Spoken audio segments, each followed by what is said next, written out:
में आज हम बात करने वाले हैं भाजपा की प्रचंड जीत और कांग्रेस में हुए मध्य प्रदेश में बड़े बदलाव की, साथ ही पीएम के दर्द और तीसरी बड़ी अर्थव्यवस्था की गारंटी की,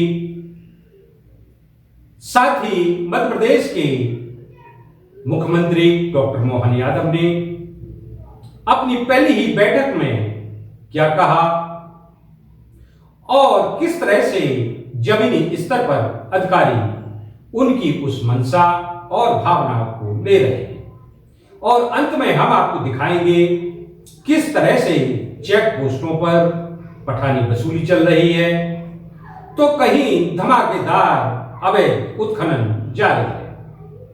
तो सबसे पहले हम बात किए लेते हैं भाजपा की प्रचंड जीत की।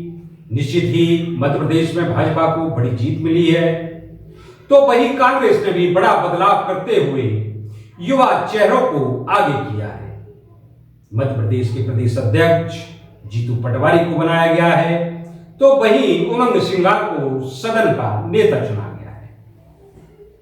अब मैं आपको दिखाता हूं कि प्रधानमंत्री ने एक भाषण के दौरान अपने दर्द में क्या व्यक्त किया है, आइए देखते हैं। मेरे दिल में बहुत दर्द है और वो दर्द मैं आज आपके सामने रखना चाहता हूं। जब बीजेपी ने आजादी के बाद पहली बार गरीब घर से जंगलों से आई हुई एक आदिवासी महिला को राष्ट्रपति पद का उम्मीदवार बनाया, राष्ट्रपति पद का उम्मीदवार बनाया, तो कांग्रेस ने उनका भी विरोध किया। क्या ऐसी कांग्रेस को माफ कर सकते हैं? जो आदिवासी को अपमानित करे उनको माफ कर सकते हैं? एक आदिवासी महिला को स्वीकार न करे ऐसी कांग्रेस को माफ कर सकते हैं? तो वहीं देश के प्रधानमंत्री ने तीसरी अर्थव्यवस्था को लेकर क्या कहा, आइए हम आपको दिखाते हैं। बातों बातों में नहीं, ट्रैक रिकॉर्ड के आधार पर मैं कह रहा हूं, मैं देश को यह भी विश्वास दिलाऊंगा कि तीसरे टर्म में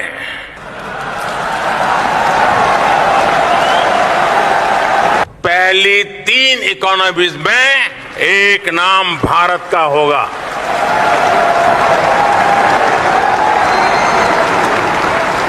थर्ड टर्म टॉप 3 इकोनॉमी पे पहुंच के रहेगा भारत, और ये मोदी की गारंटी है।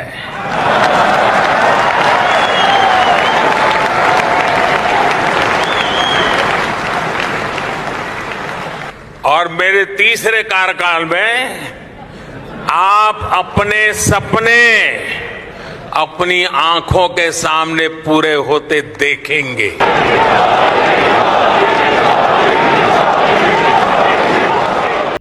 अब हम बात किए लेते हैं मध्य प्रदेश के नए मुख्यमंत्री डॉक्टर मोहन यादव की, जिन्होंने पहली फुर्सत में ही क्या निर्णय लिए और उनका जमीनी स्तर पर प्रशासनिक मशीनरी द्वारा किस तरह से क्रियान्वयन किया जा रहा है। आइए हम आपको दिखाते हैं वीडियो के पहले अंश, जिसमें मध्य प्रदेश के मुख्यमंत्री कुछ कह रहे हैं, तो वहीं मध्य प्रदेश के शिवपुरी जिले के कलेक्टर रविंद्र चौधरी ने अपने मातहतों से बुलाई आवश्यक बैठक में क्या कहा।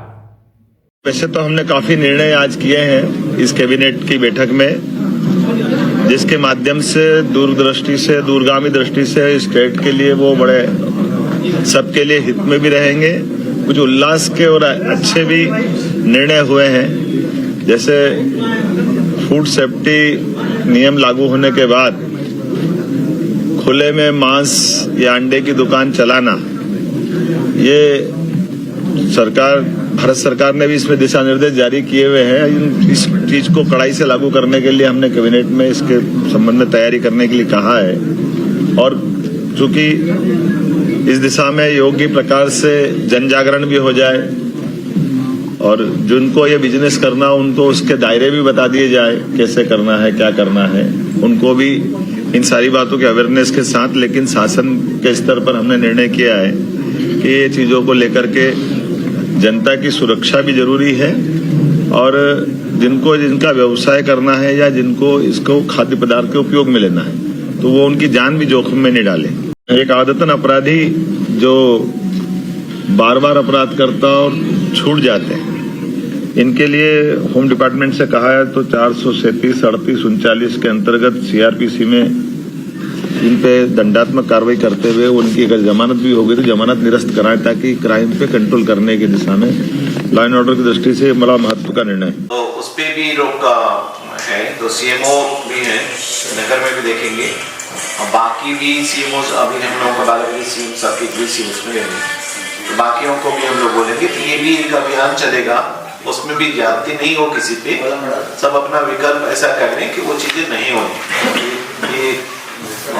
ये भी नहीं है रुक कि सीधा वो व्यवसाय करें खुले में, कईयों के लिए दिक्कत की बात रहती है। तो डिटेल निर्देश नगरीय प्रशासन विभाग जारी है, तो उसका अनुपालन करना है। आप लोगों को किसी कुछ करना है, जैसा कि एसपी साहब ने बताया, जो ऐसा कोई षड्यंत्र है तो हम स्वतः से ही उतरवा दें और हम उसको हाईलाइट करें कि देखिए इस संस्था से ये मतलब शिवपुरी जिला पहला था कि इतनी संस्थाओं ने अपने जगह से इसका सबके लिए अनुपालन कर लिया और जो जिस सीमा तक बोलते हैं कि जो हमारी आवाज बेसिकली कम्युनिकेशन है, मैं जो कह रहा हूँ लोग निश्चित ही जहां बड़े बदलाव के बीच युवाओं को कमान मिल रही है, बात भाजपा की हो या कांग्रेस की हो, तो वहीं जनहित में और राजधर्म का पालन करते हुए बड़े बड़े निर्णय भी लिए जा रहे हैं। मगर अंत में हम आपको बता दें कि यह मध्य प्रदेश ही है जहां कई चेक पोस्टों पर अवैध वसूली की जाती है। अगर हम कहें कि पठानी वसूली की जाती है तो कोई अतिशयोक्ति नहीं होगी। इतना ही नहीं, अवैध वसूली चेक पोस्टों पर होना कोई नई बात नहीं है, मगर जिस तरह से धमाकेदार तरीके से नदियों के बीच अवैध उत्खनन जारी है, अवैध उत्खनन किया जा रहा है, रेत माफियाओं के हाथ खुले हुए हैं। कई घटनाएं मध्य प्रदेश में ऐसी हुई हैं जो काफी चर्चित रही हैं, मगर अवैध रेत उत्खनन का क्रम यह रुका नहीं। निसंदेह कर्तव्य जवाबदेही अपनी जगह है, मगर जिस तरह से राज सत्ता ने अपना राजधर्म निभाने एक कदम आगे बढ़ाया है, एक कदम आगे निकाला है, अब इसके परिणाम क्या होंगे, आम जन में क्या इनका संदेश होगा और जिनके लिए सत्ताएं अस्तित्व में होती हैं उनकी अनुभूति क्या होगी, यह देखने वाली बात होगी। तो साथियों, आपने देखा, यह थी हमारी आपकी बात। आपकी ही बात में फिर हम किसी नए विषय और नई शख्सियत के साथ आपके साथ होंगे। तब तक के लिए PS भुल्ली का नमस्कार। की बात PS भुल्ली के साथ आपकी बात कहने संपर्क करें।